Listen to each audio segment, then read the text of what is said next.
नमस्कार, आदाब, सत श्री अकाल, राम राम, जय हिंद। मेरा नाम है J for Jagmohan, P for Pathak यानी जगमोहन पाठक। आप सभी लोगों का यूनिमॉन्क्स पर हार्दिक स्वागत, अभिनंदन एवं वेलकम है। भाई दोस्तों, कल हमने टोटल पूरा का पूरा संधि विच्छेद पूरा का पूरा पढ़ लिया है। 4 मैंने आपको क्लासेस उसमें दी हैं, बहुत अच्छे तरीके से उनको देखिएगा बेटा। और आज शुरू करने से पहले एक बार दबा के शेयर जरूर ठोक दीजिएगा, क्योंकि यहां से आपको मिलने वाले हैं कितने क्वेश्चंस। यहां से आपको 2 से 3 क्वेश्चंस मिलने वाले हैं बेटा अपने पेपर में। यानी अगर 3 क्वेश्चन भी हो गए, 3 × 5 बराबर 15, यानी 15 आपके मार्क्स इजीली हो जाएंगे। ठीक है भाई, एक एक बार दबा के शेयर ठोक दीजिएगा। जो भी बच्चा सीयूईटी 2024 में बेटा जिसने भी हिंदी भाषा को लेगा या लिया है, जो ड्रॉपर भी है बेटा, 1 साल अब के उसके कम नंबर भी आए, कोई बात नहीं, जहां से भी आप पढ़े हो कोई बात नहीं, लेकिन अब की बार आप लोग यूनिमॉन्क्स के साथ कंधे से कंधा मिलाकर चलिए। वादा हमारा है आपकी ड्रीम यूनिवर्सिटी, आपका ड्रीम कॉलेज दिलवाने में हम आपकी पूरी सहायता करेंगे। ठीक है भाई, चलिएगा आरंभ करते हैं, प्रारंभ करते हैं बेटा। आज का जो टॉपिक है या आज की जो क्लास है वो क्या है? वो है कि एक वाक्यांश के लिए भाई सार्थक शब्द, यानी कोई एक वाक्य पूरा बोला जा रहा है या एक शब्द जो छोटा बोला जा रहा है, उसके लिए जो भाई पूरा वाक्य बनकर तैयार हुआ है उसे क्या कहते हैं, या फिर वो किस तरीके से बोला जाता है। ठीक है भाई, पापा की परियो मम्मी के मगर बच्चों, दबा के एक बार शेयर हो जानी चाहिए। और चलते हैं क्लास पे अपनी पे, आरंभ करते हैं, प्रारंभ करते हैं। क्या लिख रहा है बेटा, अच्छे से और ध्यान से समझिएगा मेरे साथ साथ, कि एक वाक्यांश के लिए सार्थक शब्द, यानी कोई एक पूरा का पूरा वाक्य है, उसके लिए हमें एक शब्द ढूंढना है या फिर एक शब्द छांटना है कि उस वाक्यांश के लिए कौन सा शब्द सही बैठता है। क्या कह रहा है कि भाषा अपने पद क्रम में निरंतर विकसित होती जा रही है। भाई भाषा क्या है? भाषा का क्या होता है कि कुछ ऐसे शब्द होते हैं प्रत्येक भाषा में भाई, जो कुछ और भाषाओं से लेकर भी बने होते हैं, या फिर मैं ये कहूं दूसरे शब्दों में कि दूसरी भाषाओं से कुछ हमने भी अडॉप्ट किया है। जैसे हिंदी में हम टेम्पो बोलते हैं, है ना। अब सभी को आपको पता है कि टेम्पो भाई हिंदी का शब्द है, लेकिन ये नहीं पता है कब आया था, है भाई, ये जापानी शब्द है। भाई टेम्पो जो है वो जापान का शब्द है। जापान में जहां आज हम अपने जो 3 व्हीलर होता है, हमारा 3 पहिए वाला होता है, उसको हम टेम्पो बोलते हैं, ऐसे ही वो वहां बोलते हैं। तो टेम्पो जो शब्द है, जो वर्ड है, वो हमने अपनी हिंदी भाषा में क्या कर लिया है, अडॉप्ट कर लिया है, उसको भाई ग्रहण कर लिया है। ठीक है, क्या कह रहा है कि भाषा अपने पद क्रम में निरंतर विकसित होती जा रही है। समय की मांग भी यही है कि ऐसा कहा गया है कि कम से कम शब्दों में, कितने, तो कम से कम शब्द में अधिकाधिक भाव या विचार अभिव्यक्त करना अच्छे लेखक या वक्ता का प्रथम गुण होता है। भाई कम शब्द बोले जाएं, हमसे भी कहा जाता है ना कि आप लोग कम से कम शब्दों का यूज कीजिए, यानी इंसान को कम बोलना चाहिए। और उस कम बोलने के साथ साथ हमें इतने अच्छे अच्छे शब्द या इतनी बढ़िया बढ़िया वहां पे बातें करनी चाहिए जो कम बोलकर, जो बोलते हैं ना कि गागर में सागर भरना, अर्थात क्या हुआ कि कम शब्दों में अपनी बात को अच्छे तरीके से कह देना। तो क्या कह रहा है कि भाषा अपने पदक्रम में निरंतर विकसित होती जा रही है, और समय की मांग भी यही है कि ऐसा कहा गया है कि कम से कम शब्द में अधिकाधिक भाव या विचार अभिव्यक्त करना अच्छा लेखक या वक्ता की प्रथम गुण होता है। बात समझ में आई? अच्छे तरीके से समझ में आई? ये वक्ता है, याद रखिएगा। ठीक है, वक्त नहीं है, ये वक्ता है। क्या है? एक वाक्य, वाक्यांश या अनेक शब्दों के लिए किसी एक सार्थक शब्द का उपयोग केवल संक्षिप्तीकरण के लिए ही आवश्यक ही नहीं है। संक्षिप्तीकरण किसे बोलते हैं बेटा? छोटा करना। संक्षिप्तीकरण का मतलब क्या होता है? छोटा करना के लिए ही आवश्यक नहीं है, वरन भाषा भाई सौष्ठव और सुगठित शिल्प की दृष्टि से भी महत्वपूर्ण होती है। क्या होता है भाई? इतनी देर में आप लोगों ने इसको अपनी कॉपी में छाप लिया होगा बेटा, याद रखिएगा। हम तैयारी कर रहे हैं 200/200 की। किसकी भाई?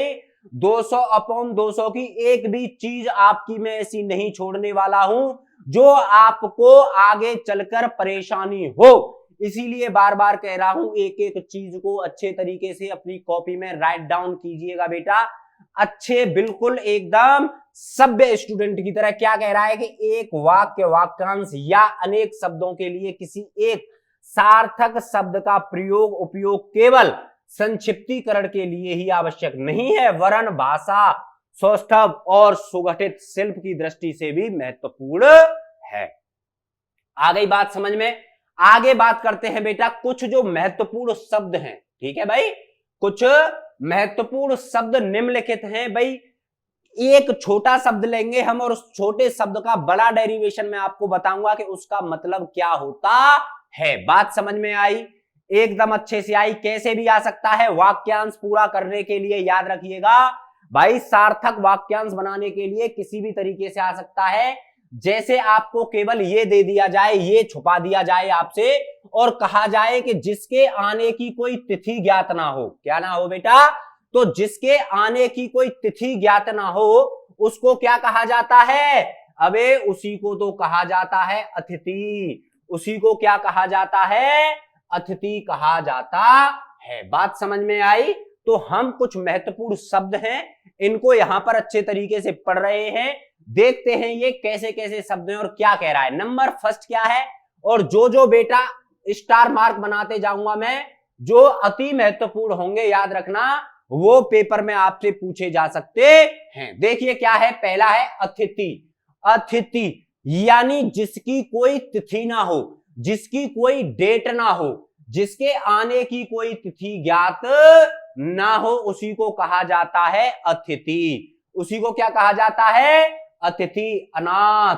अनाथ यानी जिसका कोई नाथ ना हो। नाथ का मतलब भाई जिसका कोई सहारा ना हो, यानी जिसका कोई नाथ ना हो, या जिसका कोई बेटा क्या, जिसका कोई सहारा ना हो, उसी को क्या कहा जाता है? उसी को कहा जाता है अनाथ। उसी को क्या कहा जाता है? अनाथ। अजात शत्रु। क्या चीज बेटा? अजात शत्रु। एक शब्द इसका ये बनेगा जिसको कोई हराने वाला ना हो, और दूसरा शब्द इसका ये बनेगा जिसका कोई शत्रु ना जन्मा हो। वही बात हो गई ना भाई, अजात शत्रु, जिसको कोई हराने वाला ना हो, है ना, या फिर जिसका कोई हराने वाला या जिसका कोई शत्रु जन्मा ही ना हो, जिसने जन्म ही ना लिया हो। बात समझ में आ गई? मैं यहां पे लिख रहा हूं जिसका कोई, दूसरा क्या है? जिसका कोई बेटा क्या ना हो? हराने वाला ना हो। हराने वाला ना हो। याद रखिएगा, ठीक है भाई, याद रखिएगा एक एक चीज को। आगे बढ़ते हैं। अनिवार्य। आगे बढ़ते हैं। तीसरा शब्द क्या है? अनिवार्य। अनिवार्य का क्या मतलब होता है? यानी डेफिनेटली। अनिवार्य का क्या मतलब होता है? सॉरी, हाँ सही है। अनिवार्य यानी ये काम तुमको करना अनिवार्य है। अनिवार्य मतलब जरूरी है। बात समझ गए? यानी डेफिनेटली तुम्ही को करना है। ठीक है, तो अनिवार्य जिसका निवारण ना किया जा सके, जिसका निवारण ना किया जा सके। निवारण यानी जिसका सॉल्यूशन ना दिया जा सके, जिसका सॉल्यूशन ना दिया जा सके। जैसे कि भाई आप कहेंगे रसिया और यूक्रेन युद्ध का कोई निवारण नहीं दिख रहा है, कोई निवारण नहीं दिख रहा है। अकथनीय। अकथनीय भाई जिसके बारे में कुछ कहा ना जा सके। अकथनीय का मतलब क्या होता है? जिसके बारे में कुछ कहा ना जा सके, या जिसे कुछ कहा ना जा सके। बात समझ में आ गई? जिसे कहा ना जा सके, अकथनीय। भाई कहते हैं ना, जैसे कि कोई भी एक स्टोरी आप सुन रहे हैं, ठीक है, मम्मी से सुन रहे हैं, दादी से सुन रहे हैं, दादा से कहानियां हमें बताते हैं ना हमारे दादा दादी हैं, तो वही कभी कभी क्या कहते हैं कि भाई ये तो अकथनीय है। यानी जिसकी स्टोरी बताई ना जा सके वो अकथनीय, जिसको भाई आप लोग विश्लेषण ना कर सकें। ठीक है, बात समझ में आ गई? तो अकथनीय का मतलब क्या होता है? जिसे कहा ना जा सके। अल्पज्ञ। अल्पज्ञ भाई क्या कहते हैं? भाई तुझे तो थोड़ा अल्पज्ञ ज्ञान है, सॉरी थोड़ा और अल्पज्ञ एक ही चीज आ गई, लेकिन क्या कहेंगे भाई तुम्हें अल्पज्ञ ज्ञान है, यानी तुम में क्या है, ज्ञान की कमी है। तो अल्पज्ञ मींस क्या है, जो कम जानता हो, जो कम जानता हो। एक एक चीज का बेटा एक एक चीज अच्छे से अपनी कॉपी में लिखते जाना। मेरे साथ साथ पापा की परी और मम्मी के मगरमच्छों, मैं आपको लिख कर दे रहा हूं आपके सीयूईटी 2024 में। भाई सीयूईटी 2024 में बेटा एक ऐसा रण छेड़ना है हमको जो कि यूनिमोंक से यूनिमोंक्स होना चाहिए, ठीक है भाई। यूनिमोंक से इतने इतने इतने भाई सिलेक्शन होने चाहिए कि आपको विश्वास हो जाए हर एक टीचर बेटा बहुत अच्छे तरीके से मेहनत कर रहा है, आपको शॉर्ट्स प्रोवाइड कराए जा रहे हैं, आपको पर डे क्लासेस प्रोवाइड कराई जा रही हैं, ताकि आपकी एक भी चीज छूटने ना पाए। क्या कहा जा रहा है आगे, क्या है, अतीत। अतीत का मतलब क्या होता है, जो बीत चुका है। भाई अतीत का मतलब क्या होता है, जो बीत चुका है, जो बीत चुका है। बात समझ में आ गई, अच्छे से लिख लिया होगा बेटा यहां तक। दोबारा बता रहा हूं कि अतिथि जिसके आने की कोई तिथि ज्ञात ना हो, अनाथ जिसका कोई नाथ ना हो, अजात शत्रु जिसका कोई शत्रु ना जन्मा हो, अनिवार्य जिसका निवारण ना किया जा सके, अकथनीय जिसे कहा ना जा सके, अल्पज्ञ जो कम जानता हो, अतीत जो बीत चुका हो। बात समझ में आ गई। आगे देखेंगे बेटा, ये क्या है, अदृश्य। अदृश्य यानी जो देखा ना जा सके। अदृश्य भाई कहते हैं ना कि तुम तो अदृश्य हो गए हो, है, जिसको कभी देखा ही ना जा सके। लाइक भाई गॉड, गॉड भाई भगवान क्या है, अदृश्य है, अदृश्य है, जो किसी ने आज तक देखा ही नहीं, ठीक है भाई। आशातीत, आशातीत यानी आशा से बहुत अधिक, आशा से बहुत अधिक। अब क्या होगा भाई, अब क्या होगा, आशातीत यानी भाई राहुल के पिताजी को, है राहुल के पिताजी को भाई क्या है, अपने बच्चे का डीयू में जाने के लिए आशातीत है। वो क्या है, डीयू में जाने के लिए आशातीत हैं, समझ गए। यानी भाई आशा से अधिक, यानी उनको पता है कि मेरा बच्चा जब यूनिमोंक से पढ़ाई कर रहा है तो मुझे टेंशन लेने की क्या जरूरत है, उसको तो DU, JNU, AMU, BHU 168 plus universities हैं बेटा। आप लोग जिसमें भी मन करे उसमें आप लोग एडमिशन ले सकते हो, सिर्फ एक पेपर ही आपको क्वालिफाई करना है। याद रखिएगा, कहा जाता है कि a single seat can not decide your future, but आपका ये एक ही पेपर आपकी किस्मत बदल सकता है, इतना हम और आप लोग अच्छे से जानते हैं, ठीक है भाई। आगे बात करते हैं अवैध। अवैध यानी विधि के विरुद्ध, होता है ना कि अवैध खनन। अवैध खनन का मतलब क्या होता है भाई, जो खुदाई चल रही है, अवैध यानी विधि के द्वारा नहीं, गवर्नमेंट के द्वारा नहीं, कानून के द्वारा नहीं, या फिर क्या कहेंगे कि अवैध घुसपैठिए आ गए, यानी वैध तरीके से उन्होंने इंटर नहीं किया, गलत तरीके से उन्होंने प्रवेश दूसरे की टेरिटरी में किया है, तो उसी को बोलते हैं क्या बेटा, अवैध, यानी विधि के विरुद्ध, विधि के विरुद्ध। याद रखिएगा, ठीक है। आगे क्या है, अप्रत्याशित। अप्रत्याशित, अप्रत्याशित जीत नहीं होती जैसे क्रिकेट में होती है कि ये तो अप्रत्याशित जीत है, यानी जिसकी आशा ना की गई हो, जिसकी आशा ना की गई हो। जैसे कि भाई अफगानिस्तान है ना, अफगानिस्तान ने भाई किस किस को हरा दिया, इंग्लैंड को हरा दिया, और किस किस को हरा दिया भाई, पाकिस्तान को हरा दिया, और किस किस को हरा दिया, और श्रीलंका को हरा दिया। तो ये क्या हो गया बेटा, यही हो गया अप्रत्याशित, यानी जिसकी आशा ना की गई हो वो काम आपके साथ में हो जाए। बात समझ में आ गई। आगे क्या है, अजेय। अजेय यानी जिसे कोई जीत ना सका हो, जिसे कोई जीत ना सका हो। भाई इसका एग्जाम्पल हम किससे देते थे, इसका एग्जाम्पल है मेघनाथ। इसका एग्जाम्पल क्या है, तो मेघनाथ, इसको कोई जीत नहीं सका, लेकिन क्या हुआ कि लक्ष्मण जी ने भी इसको जीत लिया था। तो अब ये शब्द किसके लिए किया जाएगा, लक्ष्मण जी के लिए किया जाएगा, यानी अजेय, जिसे कोई जीत ना सके, जिसे कोई जीत ना सके। बात समझ में आ गई। अध्यात्म। अध्यात्म, अध्यात्म का क्या मतलब होता है, अध्यात्म का मतलब होता है आत्मा से संबंध। अध्यात्म यानी अपने बारे में जानना, अपनी आत्मा के बारे में जानना। वह दबा के शेयर करते रहिएगा और लाइक करते रहिएगा। नीचे एक लाल कलर की बटन आपको दिख रही होगी, अंगूठे से उस पर एक बार प्रेस करना है, सब्सक्राइब हो जाएगा। उसके बाद घंटा जरूर बजा देना, ताकि आपको भाई सबसे पहले आपके दिमाग में घंटा बज जाए कि सर की क्लासेस शुरू हो गई होगी, यूनिमॉन्क्स पे क्लासेस शुरू हो गई होंगी, भाई हमको क्लासेस देखनी है और अपने अच्छे से नोट्स बनाने हैं। तो अध्यात्म यानी आत्मा से संबंधित, आत्मा से संबंधित, आत्मा से संबंधित, बहुत बढ़िया।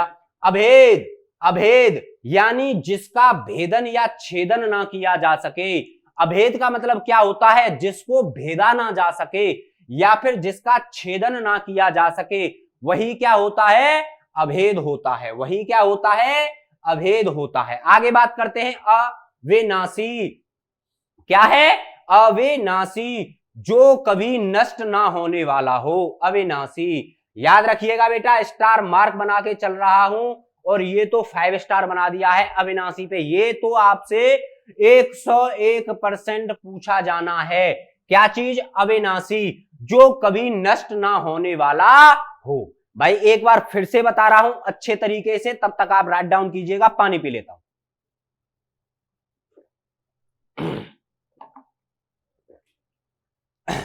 आगे क्या है? मैंने आपको बताया था अदृश्य, जो देखा ना जा सके, आशातीत, आशा से बहुत अधिक, अवैध यानी विधि के विरुद्ध, अप्रत्याशित, जिसकी आशा ना की गई हो, अजेय, जिसे कोई जीत ना सके, अध्यात्म, आत्मा से संबंधित, अभेद, जिसका भेदन या छेदन ना किया जा सके, अविनाशी, जो कभी नष्ट ना होने वाला हो। भाई दबा के शेयर करते रहिएगा बेटा एक एक चीज को। आगे क्या है? अविभक्त, अविभक्त यानी जिसका विभाजन ना किया जा सके, जिसे डिवाइड ना किया जा सके। बात समझ में आ गई? जिसे भाग ना किया जा सके, यानी जिसका विभाजन ना किया जा सके, जिसका टुकड़े ना किए जा सके, उसी को क्या कहते हैं? अविभक्त। अपेय, अपेय, अपेय, याद रखिएगा, स्टार मार्क बना रहा हूं। अपेय यानी जो पीने योग्य ना हो। भाई गंदा पानी हम कैसे पिएंगे? गंदा पानी हम कैसे पिएंगे? नहीं पी सकते ना, तो वो क्या है? अपेय है, यानी जो पीने योग्य ना हो। अनिरुद्ध, अनिरुद्ध, किसी किसी का तो नाम भी अनिरुद्ध होता है ना, किसी किसी का नाम भी अनिरुद्ध होता है। तुम में से भी कई लोगों के नाम अनिरुद्ध होंगे, यानी इसका मतलब होता है, देख लीजिए अपने नाम का मतलब भी देख लीजिए, है ना। तो नाम का मतलब है जो रोका ना गया हो, यानी अनिरुद्ध, जो रोका ना गया हो, जो रोका ना गया हो। अतुलनीय यानी जिसकी तुलना किसी दूसरे से ना की जा सके। भाई अतुलनीय कहते हैं ना, याद रखिएगा, इस पे भी स्टार मार्क है। अतुलनीय, जिसकी किसी से तुलना ना की जा सके, जिससे किसी की तुलना ना की जा सके। अर्थात भाई अब हम कहने लगे कि सचिन की तुलना आप किससे करोगे क्रिकेट में? तो कह सकते हैं कि विराट कोहली साहब हैं। कौन है? विराट कोहली साहब हैं। लेकिन बेटा कुछ लोग ऐसे भी हैं, जैसे कि अब मैं आपको बता दूं, भाई अतुलनीय, जिसकी किसी से तुलना ना की जा सके। For example doctor sir APJ Abdul Kalam, sir APJ Abdul Kalam, यानी ये अतुलनीय है, इनसे किसी की तुलना नहीं की जा सकती है। बात समझ में आ गई? बहुत अच्छे से। अघात, अघात, अघात, भाई अघात, या ये अघात है, अघात लिखना चाहिए था, मिस्टेक हो गई है टाइपिंग करने में, है अघात है ये, ठीक है, याद रखिएगा, ये घाघड़ी है? तो अघात, जो बहुत गहरा हो, जो बहुत गहरा हो, यानी समुद्र, यानी समुद्र। और सबसे गहरा क्या होता है? सबसे गहरा इंसान का दिल होता है। कहते हैं ना, तू भी आ जा, तू भी आ जा, है तुम लोग तो बोलते हो ना, बहुत जगह है तुम्हारे दिल में, है हाँ, फेफड़ों में भी तुम रख लेते हो इधर उधर एक दो को, तो है। लेकिन ऐसा नहीं करना है, कब तक? जब तक आपका एडमिशन भाई अच्छे टॉप मोस्ट ड्रीम यूनिवर्सिटी में आपका ना हो जाए। चलिएगा बेटा, अघात मतलब जो बहुत गहरा हो। अज्ञात, अज्ञात, जिसे जाना ना जा सके, जिसे जाना ना जा सके, अज्ञात, जिसे जाना ना जा सके। अनार्य, जो श्रेष्ठ गुणों से रहित हो। अनार्य किसे कहते हैं? याद रखिएगा बेटा, टफ है ये, लेकिन पूछा जाए तो पूछ सकता है, एग्जामिनर का कोई भरोसा नहीं है वो अपनी बीवी से कब लड़कर आए और कब आपका पेपर सेट करने बैठ जाए। याद रखिएगा, इसलिए हमें एक एक चीज को अच्छे तरीके से पढ़ना है। ठीक है भाई। अनार्य यानी जो श्रेष्ठ गुणों से रहित हो, देख लीजिए इंद्रजीत है, इंद्रजीत जिसने इंद्रियों को जीत लिया हो, जिसने इंद्रियों को जीत लिया हो वही क्या कहलाता है, इंद्रजीत कहलाता है। बात समझ में आ गई भाई? ओके, तो यहीं तक था आज का। कल हम यहां से आगे पढ़ेंगे, यानी इंद्रजीत से आगे जिसने इंद्रियों को जीत लिया हो उसी को इंद्रजीत कहा जाता है। एक बार अच्छे से दोबारा से बता रहा हूं, तगड़े तरीके से सुन लीजिएगा। अव्यक्त जिसका विभाजन ना किया जा सके, अपेय जो पीने योग्य ना हो, अर्थात शराब, अर्थात शराब। शराब पीने योग्य है? हाँ, तुम तो कहोगे वाह सर मजे आ गए हैं, पीने योग्य है। नहीं बेटा, सेहत के लिए क्या होती है, सेहत के लिए खराब होती है। अनिरुद्ध जो रोका ना गया हो, अतुलनीय जिसकी किसी से तुलना ना की जा सके, अगाध जो बहुत गहरा हो, अज्ञात जिसे जाना ना जा सके, अनार्य जो श्रेष्ठ गुणों से रहित हो, इंद्रजीत जिसने अपनी इंद्रियों को जीत लिया हो। ठीक है भाई, यहां से कल स्टार्ट करते हैं। तब तक के लिए नमस्कार, जय हिंद।